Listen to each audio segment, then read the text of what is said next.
ନମସ୍କାର। ଆସନ୍ତୁ ଶୁଣିବା ଗୋଟିଏ ଓଡ଼ିଆ କବିତା। କବିତାର ଶୀର୍ଷକ ପଥିକ। ଜୀବନ ପଥର ପଥିକଟିଏ ମୁଁ, ଚାଲିବାକୁ ଅଛି ବାଟ। ଜୀବନ ପଥର ପଥିକଟିଏ ମୁଁ, ଚାଲିବାକୁ ଅଛି ବାଟ। ଧାଇଁ ଆସିଥିଲି ସଂସାର ଭିତରେ, ଦେଖିଗଲି କେତେ ନାଟ। କେବେ ଏହି ପଥ ଗୋଲାପ ସେଜଟେ, କେବେ ପୁଣି କଣ୍ଟକିତ।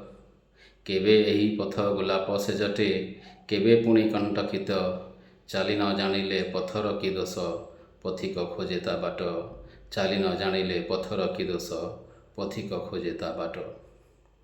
ରାଗ ରସ କେତେ ମାନ ଅଭିମାନ, କେବେ ଯେ ପୁନେଇ ଜହ୍ନ। ରାଗ ରସ କେତେ ମାନ ଅଭିମାନ, କେବେ ଯେ ପୁନେଇ ଜହ୍ନ। ନିଶାର୍ଦ୍ଧ ବେଲାରେ ଅମାବାସ୍ୟା ରାତ୍ରେ, ଦିଶିବ କି ପାଦ ଚିହ୍ନ। ନିଶାର୍ଦ୍ଧ ବେଲାରେ ଅମାବାସ୍ୟା ରାତ୍ରେ, ଦିଶିବ କି ପାଦ ଚିହ୍ନ। ପାହାଡ଼ ପର୍ବତ କେତେ ନଦୀ ନାଲ, କେବେ ନାଉରି ମୁଁ କେବେ ଯେ ଡଙ୍ଗା। ପାହାଡ଼ ପର୍ବତ କେତେ ନଦୀ ନାଲ, କେବେ ନାଉରି ମୁଁ କେବେ ଯେ ଡଙ୍ଗା। ଚାଲିବାକୁ ଅଛି ପଥ ବହୁ ବାକି, ତେବେ ସିନା ଯିବି ଗଙ୍ଗା। ଚାଲିବାକୁ ଅଛି ପଥ ବହୁ ବାକି, ତେବେ ସିନା ଯିବି ଗଙ୍ଗା। କେବେ ଗ୍ରୀଷ୍ମ ଏଠି ଆଉ କେବେ ବର୍ଷା, କେବେ ଯେ କାକର ବିନ୍ଦୁ। କେବେ ଗ୍ରୀଷ୍ମ ଏଠି ଆଉ କେବେ ବର୍ଷା, କେବେ ଯେ କାକର ବିନ୍ଦୁ।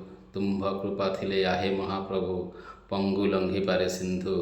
ତୁମ୍ଭ କୃପା ଥିଲେ ଆହେ ମହାପ୍ରଭୁ, ପଙ୍ଗୁ ଲଙ୍ଘିପାରେ ସିନ୍ଧୁ। ଏତିକି ବିନତି ପ୍ରଭୁ ହେ ତୁମକୁ, ଘେନ ମୋର ପ୍ରଣିପାତ। ମୋ ସଂସାର ରଥ ପାରି କରିଦେବ, ନ ଦିଶିବ ଯେବେ ପଥ। ମୋ ସଂସାର ରଥ ପାରି କରିଦେବ, ନ ଦିଶିବ ଯେବେ ପଥ। ନମସ୍କାର।